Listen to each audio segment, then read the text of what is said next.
The message at 2:03 a.m. At exactly 2:03 a.m., my phone vibrated once against the wooden nightstand beside my bed. It wasn't a normal notification. There was no ringtone. No gentle buzz. Just one hard vibration that seemed strangely loud in the darkness. My eyes opened immediately. For a few seconds, I didn't move. My bedroom was completely dark. The curtains were closed, and the only light came from the tiny blue glow of the security panel near my door. The house was usually never truly quiet. There was always the soft sound of the air conditioning system, the hum of the computers in the basement, or the distant clicking of the security system. But that night, the silence felt different. It felt like the whole house was holding its breath. I reached for my phone. The bright screen hurt my eyes. I had one new message. From Dad. Jason. My father was supposed to be in Chicago. He had told us he would be there for 3 days because of an important business meeting. Before he left, he had hugged me at the front door and promised he would call the next evening. So seeing his name on my screen at 2:03 in the morning immediately made my stomach tighten. I opened the message. There was no greeting. No explanation. No I love you. Just 4 short sentences. Grab your sister. Get out of the house. I stopped breathing. Then another message appeared. Don't let your mother hear you.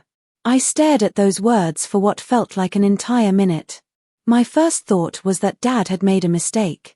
Maybe he had meant to send it to someone else. Maybe something had happened at his hotel. Maybe he was drunk. Maybe his phone had been stolen. I wanted to believe anything except what the message was telling me. But then I looked toward my bedroom door. And suddenly, I understood something that scared me even more. My mother was awake. I couldn't hear her. I couldn't see her. But I knew. She was somewhere inside the house, and she was listening. My name is Olivia, and until that night, I thought I knew my family. I thought I knew my mother. I thought I knew my father. I thought I knew the huge house we lived in, the security systems, the cameras, the locked doors, and all the rules that had controlled our lives for years. I was wrong. I didn't understand it then, but that message was the beginning of the night that changed everything. I didn't waste time wondering why. I got out of bed. My hands were surprisingly steady. I grabbed my laptop from the desk and shoved it into my backpack. Then I opened the bottom drawer and pulled out the small hidden box I kept behind some old notebooks. Inside was the emergency money I had saved over the years. $360. Birthday money. Money from small jobs. Cash I had collected little by little and never told my parents about. It wasn't enough to change my life. But it was enough to help us disappear for a little while. I put the money into my backpack. Then I pulled on a pair of jeans, a dark hoodie, and sneakers. I didn't turn on the lights. I didn't even brush my hair. None of that mattered anymore. The only thought in my head was Dad's message. Get your sister. Get out. I opened my bedroom door slowly. The hallway was dark. Our house was huge. Too huge, sometimes. There were long hallways, high ceilings, expensive paintings, glass walls, hidden cameras, electronic locks, and smart devices connected to almost everything. My father loved technology. He used to joke that our house was smarter than most people. That night, I realized that was exactly what scared me. Because if the house was smart, someone was controlling it. And I had a terrible feeling that person was my mother. I stepped into the hallway. The floor was cold beneath my feet. I moved quietly toward my younger sister's room. Every few steps, I stopped and listened. Nothing. No footsteps. No voices. Only the soft electrical hum coming from somewhere inside the walls. When I reached Mia's bedroom, I slowly turned the handle. The door opened with a tiny click. I froze. I waited. Nothing happened.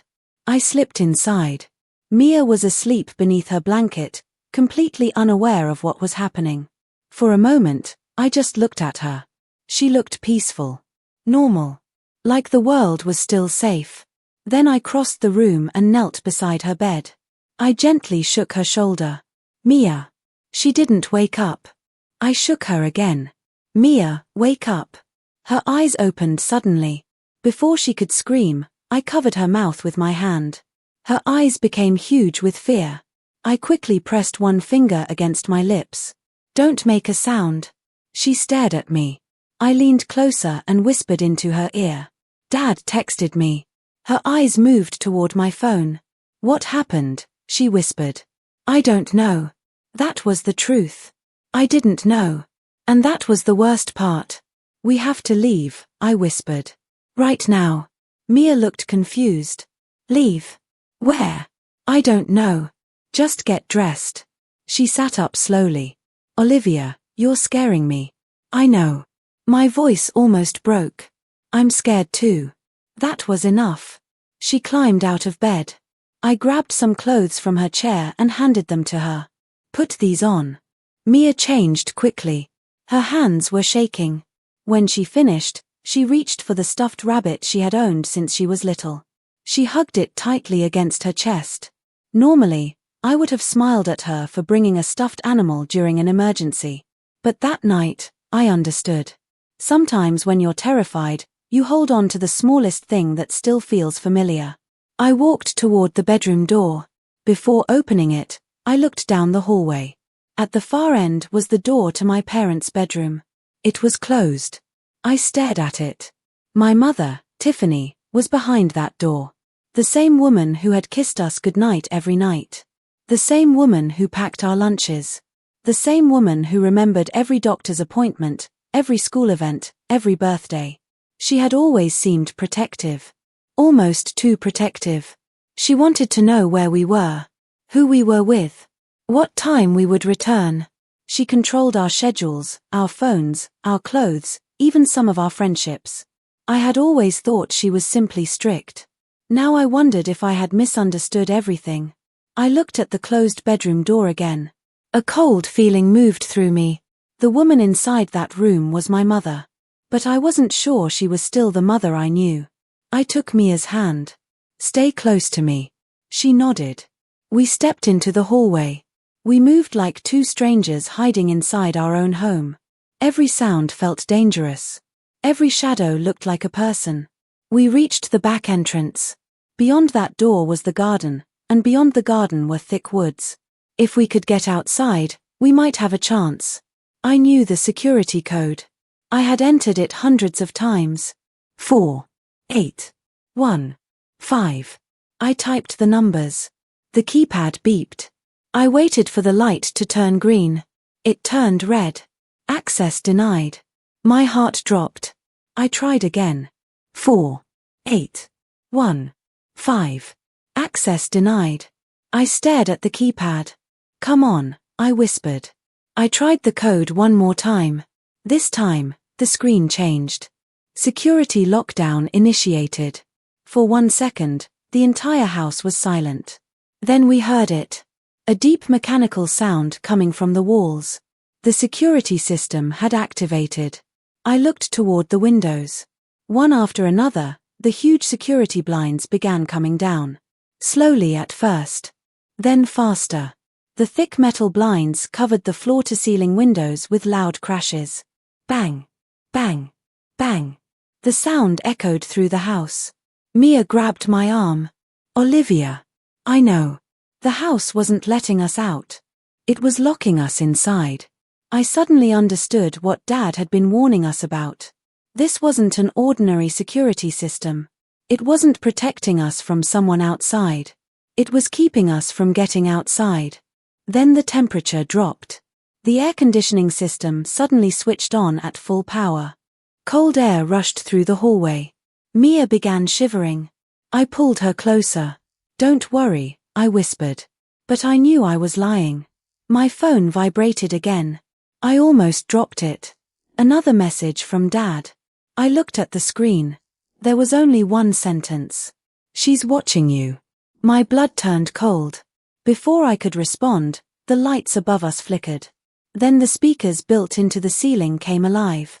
A soft static sound filled the hallway. Mia squeezed my hand. And then we heard her voice. My mother's voice. Calm. Smooth. Almost gentle. It came from every speaker at once. "Girls." I couldn't move. Mia looked at me. Our eyes met. Neither of us spoke. Then my mother's voice came again. Where are we going at this hour? Her tone was almost playful. That frightened me more than if she had been screaming. I looked toward the ceiling. Mom! There was a short pause. Then she laughed quietly. Not a normal laugh. It was the kind of laugh that made the back of my neck burn. You shouldn't be trying to leave, she said. Mia stepped closer to me. I held her hand tighter. My mother continued speaking through the speakers. I know exactly where you are. I looked around the hallway. That's when I noticed the small black camera above the doorway. The red light was glowing. She was watching us. She had probably been watching us the entire time. The house suddenly felt smaller. The walls seemed closer. The cold air felt heavier. And for the first time in my life, I understood something terrifying. We weren't hiding from my mother. We were trapped inside her house. And she already knew exactly where we were. I pulled Mia behind me. My mind raced. There had to be another way out. A window. A hidden door. A security override. Anything. Then I remembered something Dad had once told me. Something I had forgotten until that exact moment. He had said that every system has a weakness. Every lock has a backup. Every machine has a way to be shut down. And if Dad had sent me that message, he must have known we might need to find it. I looked at Mia. We're not giving up. She nodded, even though tears were beginning to fill her eyes. Above us, the speakers crackled again. My mother's voice returned. Olivia, she said softly. Come upstairs. I didn't answer. Olivia. This time, her voice was colder. You don't want to make this difficult. I looked at my sister. Then I looked at the locked door. Something inside me changed. I had been afraid. I was still afraid. But fear wasn't going to save us. We had to think. We had to move. And most importantly, we had to survive long enough to find out why our father had warned us about our own mother. I took Mia's hand. Run. And together, we disappeared into the darkness of the house. The truth about my mother. I knew that voice. It was the voice my mother used when she wanted someone to trust her. I had heard it countless times during her business meetings. It was calm, smooth, and confident. It was the same voice she used when she stood in front of wealthy clients and convinced them to spend millions of dollars on paintings. She never sounded nervous. She never sounded unsure. She always sounded like she was in control. And now she was using that same voice on me. There has been a security problem in the neighborhood. My mother's voice came through the speakers. Her words were soft and almost comforting. Almost. I have activated the home's emergency lockdown system to keep you safe. I stared at the ceiling. My hands were shaking. Please go back to your rooms, girls, she continued. You are much safer inside with me. Safer. The word stayed in my mind. I looked at the red keypad beside the back door. Then I looked at the locked windows. The metal security blinds. The cameras. The freezing hallway. Nothing about this felt safe. My mother wasn't protecting us. She was trapping us. There is no security problem outside, I whispered. Mia looked at me. What? The problem is inside. My father's message suddenly made sense. He hadn't been warning us about a stranger breaking into the house. He had been warning us about the person already living inside it. Our mother. I thought about Dad. Jason had spent most of his life looking for hidden money.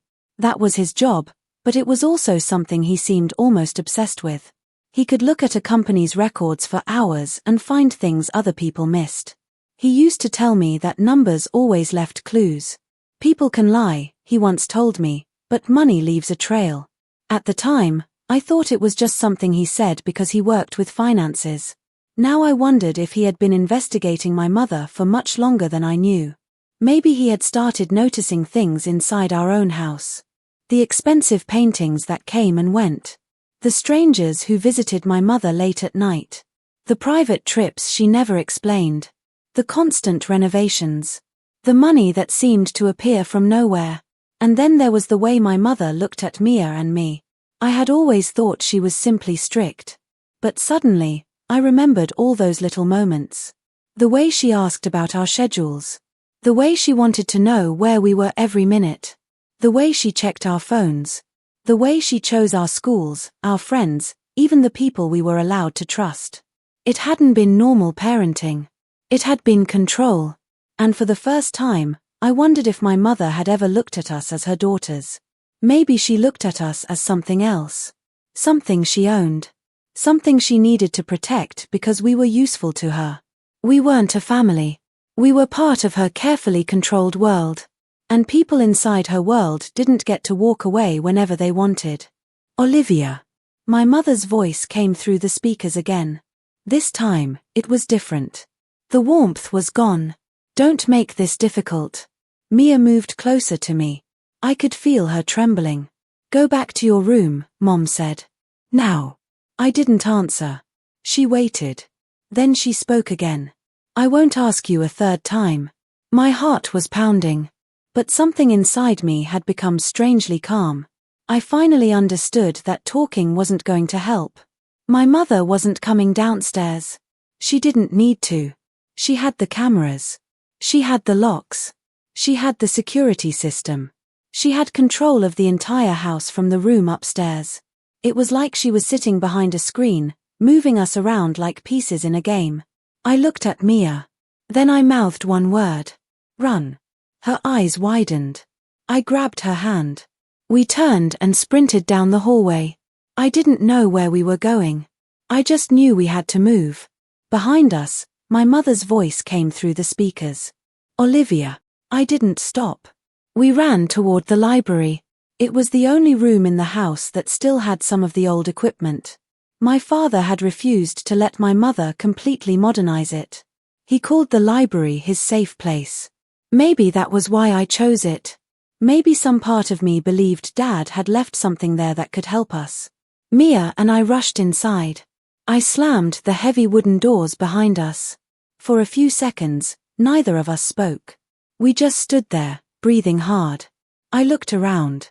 The library was one of the oldest rooms in the house. Dark wooden shelves covered the walls from floor to ceiling. Thousands of books stood inside them. The room smelled like old paper, wood, and the faint scent of the whiskey Dad sometimes drank while working late. Normally, I loved this room. It had always felt warm and safe. That night, it felt like a cage. I hurried toward the windows. They were enormous, stretching almost from the floor to the ceiling. Beyond them was the lawn. Then the garden. Then the woods. Freedom was right there. I could see it. But the windows were locked. I pulled on one of the handles. Nothing. I tried another. Nothing. The glass didn't even move. Olivia, Mia whispered. I turned around. What? Are we going to die? Her question hit me harder than anything else that night. I wanted to tell her no. I wanted to promise her everything would be okay. But I couldn't lie to her. I don't know, I said quietly. Then I took her hand. But I'm not going to let anything happen to you. My phone showed no signal. I tried calling Dad. Nothing. I looked at the Wi-Fi symbol. It was still connected. But I couldn't trust it. If Mom controlled the security system, there was a good chance she controlled the network too. She could be watching everything we did. Every device. Every message. Every call. Then I remembered something. The burner phone. 6 months earlier, Dad had given me a cheap phone and told me to keep it somewhere safe. He had looked unusually serious when he handed it to me. If something ever happens, he'd said, use this. I had laughed. I thought he was being overly careful. Now I realized he wasn't being paranoid. He had been preparing me. I quickly opened my backpack and searched through it. My fingers finally touched the small phone. I pulled it out. The battery was almost dead. I pressed the power button. The screen stayed black. Come on, I whispered. I pressed it again. Nothing. I tried once more. The screen suddenly flickered. A tiny logo appeared. Then the phone turned on. 1 bar of signal. 1. That was all I needed. There was only one number saved in the phone. Dad's. I pressed call. The phone rang. Once. Twice. 3 times. Then he answered. Olivia. His voice sounded different. He wasn't calm. He sounded scared. Dad. Are you out? No. My voice cracked. We're still inside. There was silence. Then I heard him breathe heavily. Where are you? The library. Is Mia with you? Yes. Good. I heard another voice in the background. A man's voice. Deep and serious. Give me the phone. I looked at Mia. She stared back at me. Then the stranger spoke. Olivia, my name is Kevin. I'm with the FBI. My entire body went cold. The FBI? Yes. I didn't know what to say. My mother was an art dealer. She bought and sold expensive paintings. She traveled around the world. She attended private auctions. Rich people invited her to parties. She appeared in magazines. She donated money to charities. She had always looked respectable. So why was an FBI agent talking to me? Is my father safe? I asked. Yes, Kevin said. Your father is with us. I closed my eyes for a second. At least Dad was alive. Then Kevin said something that changed the way I saw my entire family. Your mother isn't who you think she is. I opened my eyes. Mia was watching me. What does that mean? I heard Dad's voice in the background. Liv, listen to him.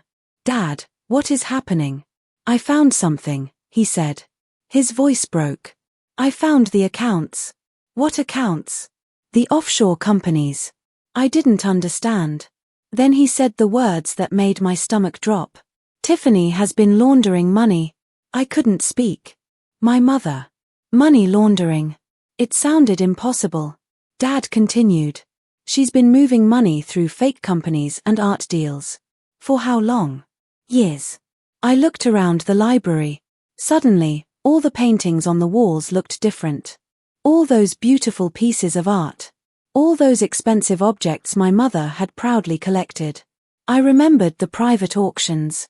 The strange buyers. The men who sometimes arrived in expensive cars. The boxes that were delivered late at night. The trips to Europe. The sudden changes in our lifestyle. I had always believed we were simply wealthy. I had never asked where all the money came from. Now I knew. Or at least, I was beginning to understand. Dad spoke again. She's been moving tens of millions of dollars for a criminal organization. My mouth went dry. A cartel? Yes. The word felt unreal. A cartel. My mother. The same woman who kissed my forehead before school. The same woman who reminded me to take an umbrella when it rained. The same woman who sat beside me when I was sick. That woman had been hiding something enormous. I looked at Mia. She was crying silently. I put my arm around her. Why didn't you tell us? I asked Dad. I was trying to protect you. You should have told me. I know. His voice became quiet. But I needed proof. Kevin took over the conversation. Olivia, your father has been working with us. We were building a case against your mother. For how long? Several months. I felt dizzy. Several months. That meant Dad had known for months. He had gone on business trips. He had hugged us. He had smiled at dinner. All while investigating our mother. Kevin continued.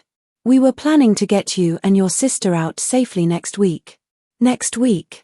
Yes. I looked toward the library doors. Then why tonight? There was silence. Then Kevin answered. Because your mother found out. My blood ran cold. Found out what? That your father had been talking to us. I looked at Mia. She had stopped crying. She was staring at me with the same fear I felt. Kevin continued. She knows Jason has been cooperating with the investigation. My fingers tightened around the phone. What is she going to do? Kevin didn't answer immediately. That silence told me everything. Kevin. Finally, he spoke. You need to get out of that house immediately. We're locked inside. I know. Then how are we supposed to leave? We're working on it. That's not good enough. I didn't mean to shout. But I was terrified. My mother was somewhere upstairs. She knew where we were. She controlled the locks. She controlled the cameras. She controlled the house. And now I knew she was involved in a criminal operation. Kevin's voice became firm. Olivia, listen to me carefully. This is no longer a family argument. I swallowed. What is it, then? It's a federal investigation. I looked at Mia. Then I looked at the locked library door. A few hours earlier, my biggest worry had been whether I would wake up in time for school. Now I was trapped inside my own home with my little sister while the FBI tried to rescue us from our own mother. And then Kevin said something that made the fear inside me become even worse. Your mother isn't trying to keep you safe. Then what is she doing? Kevin's answer was quiet. She's getting rid of anyone who could expose her. I felt my stomach twist. Anyone who knows too much. I suddenly remembered Dad's message. Grab your sister.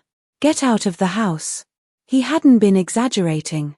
He hadn't been confused. He knew exactly what my mother was capable of. And now she knew that we knew. I looked at the library door. For several seconds, nothing happened. Then came a soft sound from the hallway. One step. Then another. Someone was walking toward us. Mia grabbed my arm. Olivia. I raised one finger to my lips. We stayed completely silent. The footsteps stopped outside the library. I could hear my own heartbeat. Then my mother's voice came through the door. Soft. Calm. Almost loving. Girls. Mia squeezed my hand. I held it tightly. My mother spoke again. Open the door. I didn't move. Olivia, I know you're in there. I looked down at the phone. Kevin was still connected. His voice came through in a whisper. Don't open it. I stared at the door. My mother's voice suddenly changed. You've been talking to your father, haven't you? My heart stopped. She knew. She knew everything. The handle slowly moved. Once. Twice. Then the door shook under a hard push. Mia jumped. I pulled her behind me. I had no idea how we were going to escape. But one thing was certain. We were no longer running from a misunderstanding. We were running from a woman who had spent years building a perfect life around a terrible secret. And that woman was my mother. The night we escaped. We have another way out, Dad said. His voice was full of urgency. For the first time since the nightmare had started, I heard something in his voice that gave me hope. What way? I whispered. The library window. I looked toward the huge windows behind me. The middle one, Dad continued. That window is different from the others. It's the original glass. I never replaced it. Why? I liked the old glass. It bends the light a little. I didn't care about that. Can it open? No. There was a pause. But it can break. I stared at the window. You're telling me to break it? Yes. My father's voice became firm. Take something heavy and break the middle window. Then get outside and run toward the tree line. The woods. Yes. We have a team coming. How long? 2 minutes. 2 minutes. I looked at Mia. She was standing beside me, holding her stuffed rabbit against her chest. 2 minutes sounded short. But when you're trapped inside a locked house with someone who wants to silence you, 2 minutes feels like an entire lifetime. Are they really coming? I asked. They're already on their way. I heard a noise behind us. The door handle moved. Slowly. Very slowly. Mia's face turned white. Olivia, she whispered.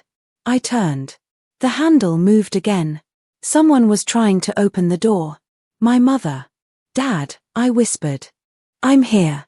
She's at the door. Then don't wait. The handle turned again. Break the window, Liv.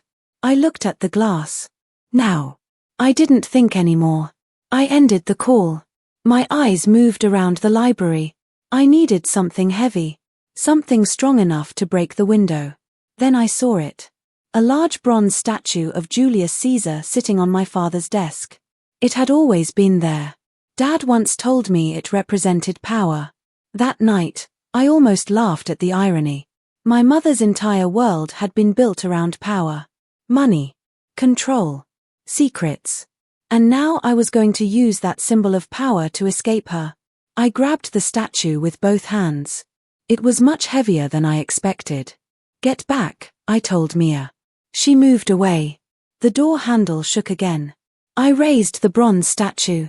For 1 second, I froze. I thought about my childhood. About this house.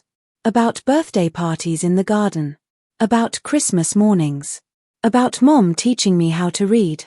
About Dad carrying Mia on his shoulders. I didn't know if I would ever see this house again. Maybe that was a good thing. I tightened my grip. Then I swung the statue at the window. Crack. The glass broke. Not like it happens in movies. There was no beautiful explosion. It was an ugly, violent sound. Pieces of glass scattered across the floor. For 1 second, everything was silent. Then the alarm went off. A terrible siren screamed through the house. Mia covered her ears. I grabbed her hand. "Go." We climbed through the broken window. Sharp pieces of glass caught my sleeve, but I didn't stop. I pushed myself outside and helped Mia down after me. My shoes landed in the wet grass. Cold rain hit my face. For the first time that night, I felt open air around me. We were outside. We were free. At least for the moment. "Run," I shouted. We ran across the lawn. The rain was getting heavier. My hoodie became soaked within seconds. Mia slipped once, and I grabbed her before she fell. "Keep going." "I can't." "Yes, you can." I pulled her forward. The trees were ahead of us. The dark forest marked the edge of our property. Dad had told us to reach the tree line. That was our goal. I didn't know what would happen after that. Maybe we would be taken into protective custody. Maybe we would have to change our names. Maybe we'd never return to our old lives. But I didn't care. I just wanted Mia to be safe. We were almost at the trees when I heard something behind me. I stopped for half a second. I shouldn't have looked back. But I did. The library window was glowing behind us. And there she was. My mother. Tiffany. She stood at the broken window. She wasn't chasing us. She wasn't screaming. She wasn't even angry. She simply stood there and watched. In her hand was a crowbar. She must have used it to force the library door. Rain fell around her, but she didn't seem to notice. She looked strangely calm. Almost peaceful. Like she was watching something she had already decided belonged to her. For one terrifying moment, our eyes met. I expected her to shout. Instead, she just stared at me. There was no sadness in her face. No fear. No love. Only a cold look that made me understand something I had been refusing to accept. She wasn't watching her daughter's escape. She was watching something she believed belonged to her leave her control. "Olivia." Mia pulled my arm. I turned away. "Come on." We ran into the woods. Branches hit my face. Wet leaves slapped against my legs. The darkness was almost complete. I turned on the flashlight on my phone and held it in front of us. The beam shook because my hands were shaking. We kept running. I didn't know where we were going. I only knew we had to put as much distance as possible between ourselves and that house. Behind us, the alarm continued screaming. But with every step deeper into the woods, the sound became weaker. The house disappeared behind the trees. Soon, all I could see was darkness. Our breathing. Our footsteps. The rain. Nothing else. Finally, we reached a huge oak tree. I pulled Mia behind it. We crouched on the wet ground. Both of us were shaking. Mia wrapped her arms around herself. "Olivia. I'm here. Is it over?" I wanted to say yes. I wanted to tell her we were safe. But I knew better. "Almost," I whispered. I pulled her close. "Just a little longer." We waited. 1 minute passed. Then another. The rain continued falling. My clothes were soaked. My teeth were beginning to chatter. Mia rested her head against my shoulder. I kept looking into the darkness. Then my phone buzzed. I nearly dropped it. It was Agent Kevin. "Olivia?" "Yes." "We're inside the property." I closed my eyes in relief. "Are you close?" "Yes." We have teams moving toward you. Should we move? No. His voice became firm. Stay exactly where you are. Do not leave the trees. Wait until you see our uniforms. Okay. I ended the call. Mia looked at me. Are they coming? I nodded. They're coming. We waited. The minutes felt endless. I kept thinking about my mother. Was she still inside the house? Was she angry? Was she trying to escape? Was she thinking about us? I didn't know. And a part of me didn't want to know. Then, suddenly, I saw lights through the trees. Blue. Red. Blue. Red. My heart jumped. Voices echoed through the forest. Olivia. I stood up. Mia. Another voice called my name. I knew that voice. Dad. I stepped out from behind the tree. And there he was. My father came running toward us. Several FBI agents were behind him. Dad looked nothing like the man I had seen leave for Chicago. His suit was torn. There was a bruise across one side of his face. His hair was wet. He looked exhausted. But he was alive. He saw us. He ran faster. Olivia. I couldn't move. Then he reached us and pulled both of us into his arms. He hugged us so tightly that it almost hurt. But I didn't care. I buried my face against his shoulder. He smelled like rain, smoke, and fear. I'm sorry, he whispered. His voice broke. I'm so sorry. It's okay, I cried. No. He held us tighter. I should have gotten you out sooner. I shook my head. You came. He kissed the top of my head. I've got you now. For the first time that night, I believed him. We were safe. Or at least, safer than we had been before. Later, an ambulance crew wrapped Mia and me in thick blankets. I sat inside the back of the ambulance, staring through the open doors. My whole body was exhausted. My hands were still shaking. Then I saw movement near the house. They were bringing my mother outside. Tiffany. My mother. She wasn't in handcuffs yet. 2 agents walked beside her. She wasn't crying. She wasn't begging. She wasn't even frightened. She looked annoyed. As if the whole situation was an inconvenience. Then she saw us. She stopped. For a moment, her face changed. The calm expression disappeared. Something darker appeared in her eyes. Anger. Pure anger. It wasn't the look of a mother who had nearly lost her children. It was the look of someone who had lost control of something she believed belonged to her. She stared directly at me. I couldn't look away. Then an agent guided her toward a black SUV. She got inside. The door closed. And just like that, she disappeared from my sight. Agent Kevin walked over to us. He looked exhausted too. It's finished, he said. I looked at him. What did you find? Enough evidence to move forward. What kind? Financial records. Secret accounts. Travel documents. Insurance papers. I felt a strange chill. Insurance papers? Kevin nodded. Your mother had been preparing to leave. When? Tonight. I stared at him. Tonight. He nodded. She was planning to disappear. My stomach tightened. With us. Kevin hesitated. With or without you?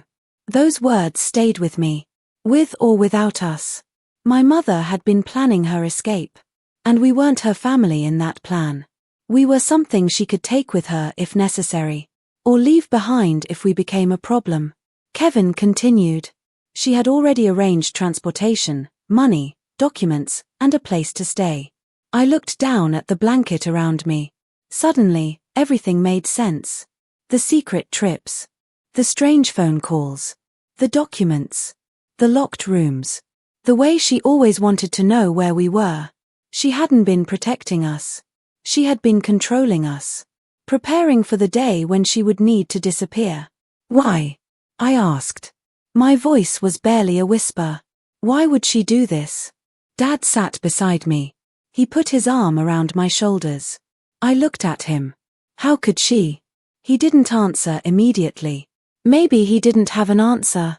Maybe nobody could explain how a mother could look at her own children and see problems instead of people. Dad finally spoke. Some people become so obsessed with money and control that they stop seeing the damage they're causing. I looked toward the house. The huge windows. The beautiful gardens. The expensive cars. Everything suddenly looked different. For years, I had thought we lived in a dream. That night, I realized it had been a beautiful cage. My mother had spent years building that cage. And she had convinced me it was a home. But as I sat there beside my sister and my father, wrapped in a warm blanket while the rain fell around us, I understood something. A home isn't made of expensive walls. It isn't made of security systems or paintings or money. A home is supposed to be the place where you feel safe. And for the first time in my life, I was beginning to understand what that word really meant. Because she's not like us, Liv, Dad said quietly. She doesn't feel things the way we do. To her, people are just opportunities. His words stayed in my mind. I remembered something I had once learned in psychology class about people who could hide their real feelings very well. They could copy the way normal people acted. They knew when to smile, what to say, and how to make others trust them. That was my mother. She wasn't a monster in the way I had imagined monsters. She didn't walk around looking evil. She looked normal. She acted like a loving mother. She had played that role for 17 years. But behind that perfect image, there was almost nothing real. She had used the people who loved her. She had treated us like things she could control and profit from. And that night, her performance finally ended. The police cars slowly disappeared down the road. I knew we were safe for the moment, but I also knew our real battle was only beginning. We had survived the night. Now we had to learn how to live with the truth. I didn't turn around to watch the police take my mother away. I didn't need to. In my heart, I had already said goodbye to the mother I thought I knew when I stood in that library and heard the glass break. Now I sat on the side of an ambulance, wrapped in a blanket and shaking from the cold and everything I had been through. I looked at our house. Under the dark sky, it looked completely different. For years, I had thought of that place as a fortress. Now I saw what it really was. Just a house. A place where terrible secrets had been hidden behind expensive walls. A week later, we moved. We didn't move into another huge mansion. Instead, we went to a small coastal town several states away. Our new house was old. The floors creaked. Cold air came through the windows. Nothing about it was fancy. But it felt safe. And that was worth more than anything my mother had ever bought. Life under witness protection wasn't anything like the movies. There were no exciting secret missions or glamorous new identities. There was paperwork. There was silence. And there was always a little fear that someone might find us. We became the Millers. Dad grew a beard and started working from a small office inside our house. Mia began at a new school. She was quiet and careful, always looking around whenever she entered a room. And I spent a lot of time sitting on our porch, staring at the ocean and trying to understand who I was now. The nightmares didn't disappear right away. At first, they came almost every night. I dreamed about flashing red lights, locked doors, dark hallways, and my mother's calm voice coming through the speakers. Sometimes I woke up convinced I was back there. But slowly, things began to change. The nightmares became less frequent. The fear became quieter. Then came the trial. Agent Kevin had told us what would happen. My mother pleaded not guilty. Of course she did. She claimed she had been forced into everything. She said she had been framed. She said people had misunderstood her. But the evidence told a different story. Dad had collected records, recordings, financial documents, and insurance papers. There was too much proof for her lies to cover. She was sentenced to life in prison without parole. We didn't attend the sentencing. We didn't write to her. We simply stopped thinking of her as part of our lives. One afternoon, I sat on the porch with a pile of books beside me. I looked down at my law school preparation book and realized something important. I wasn't only surviving anymore. I was preparing for my future. For most of my life, I had imagined becoming an artist. I had once dreamed about opening a gallery, maybe even doing something similar to what my mother had done. But that dream belonged to the old Olivia. I was different now. The new Olivia wanted answers. I wanted to understand how people like my mother could hide behind money, power, and perfect smiles. I wanted to learn how criminals moved money without being noticed. I wanted to understand the systems that allowed powerful people to hide their crimes. Most of all, I wanted to know how to catch people like her before they could destroy another family. I wasn't going to be a victim. I wasn't going to spend the rest of my life being afraid. I was going to become someone who could fight back. Someone who could make people like my mother afraid of being caught. Dad came outside carrying 2 mugs of tea. He placed one beside me and sat down on the porch swing. The bruises on his face had almost disappeared, but the experience had left deeper marks around his eyes. "Are you okay, Liv?" he asked. I looked at him carefully. When I was little, I had believed my father was almost invincible. I thought he could protect us from anything. Now I knew the truth. He was just a man. He had made mistakes. He had missed warning signs. He had almost lost everything. But when it mattered most, he stayed. He fought for us. He was there when we needed him. "Yeah," I said, picking up my tea. "I'm okay. I'm just studying." Dad looked at the book in my lap and smiled. It was a small smile, but I could see how proud he was. "Law school?" he asked. "Someone has to catch the bad guys." He laughed softly. "I think you'd be good at it." "I know I will." I took a sip of my tea and looked back at the ocean. The wind was getting stronger. The air smelled like salt. For the first time in a long time, that smell didn't remind me of fear. It reminded me of freedom. My mother had tried to turn us into things she could use. She had tried to put a price on our lives and decide how our story would end. But she failed. We were still here. We had lost a lot, but we were alive. And as I opened my book and turned to the first page, I finally understood something. My mother had tried to write the ending of my life for me. She didn't get to. That ending belonged to me. And for the first time, I was ready to write it myself.